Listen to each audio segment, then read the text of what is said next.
Faire les bonnes choses régulièrement. Régulièrement. J'espère que vous avez vu le précédent concept, le numéro 16. Aujourd'hui, dans cette vidéo, vous voyez le concept numéro 17, issu de mon livre 200 concepts pour mieux réussir. Donc le 17e concept, c'est faire les bonnes choses régulièrement. Le concept numéro 16, c'était de faire les bonnes choses. Donc déjà, il faut savoir ce que c'est les bonnes choses. Donc pour ça, référez-vous à la vidéo précédente. Et donc, aujourd'hui, un petit détail supplémentaire, c'est de faire les bonnes choses régulièrement. Les gens qui réussissent font les choses font les choses qu'il faut régulièrement.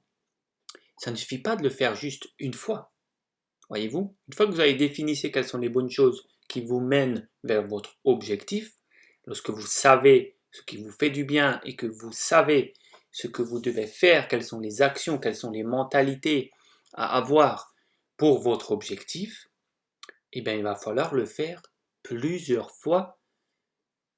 Alors, combien de fois? Ça dépend de vous, ça dépend de ce que c'est exactement. Il y a des choses qu'il faut faire d'une manière journalière, il y a d'autres choses qu'il faudra faire d'une manière hebdomadaire, et il y a d'autres choses que vous ne pouvez pas faire aussi rapidement, donc il faut le faire d'une façon mensuelle, etc., etc.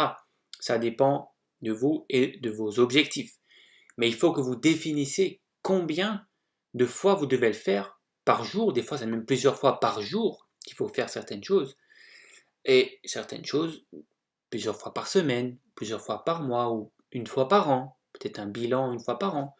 Voilà, vous devez clairement définir un emploi du temps journalier, hebdomadaire, comme vous voulez, annuel, et faire ces choses régulièrement. Les gens qui ne réussissent pas abandonnent au bout de 3-4 fois.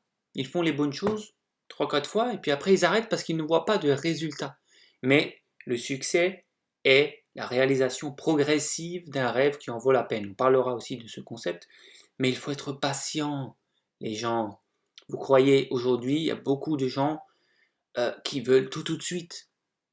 Or, tous les grands succès ont pris du temps pour se mettre en route.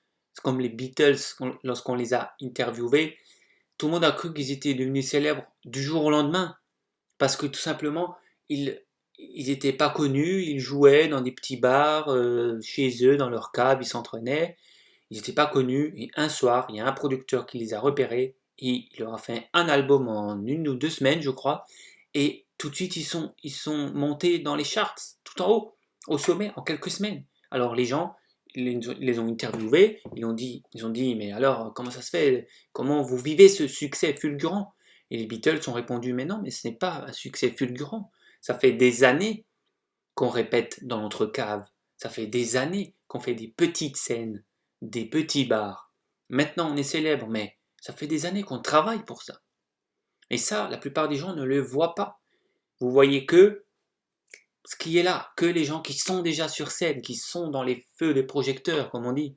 Mais vous ne voyez pas tout ce qu'il y a derrière, les années d'entraînement qu'il y a derrière. C'est pour ça qu'il faut faire les bonnes choses régulièrement. Mais ça ne suffit pas. Pour cela, regardez la prochaine vidéo de ces 200 concepts et rejoignez le groupe Lumière d'avenir, la voie de la réussite sur Facebook pour approfondir encore plus cet état d'esprit.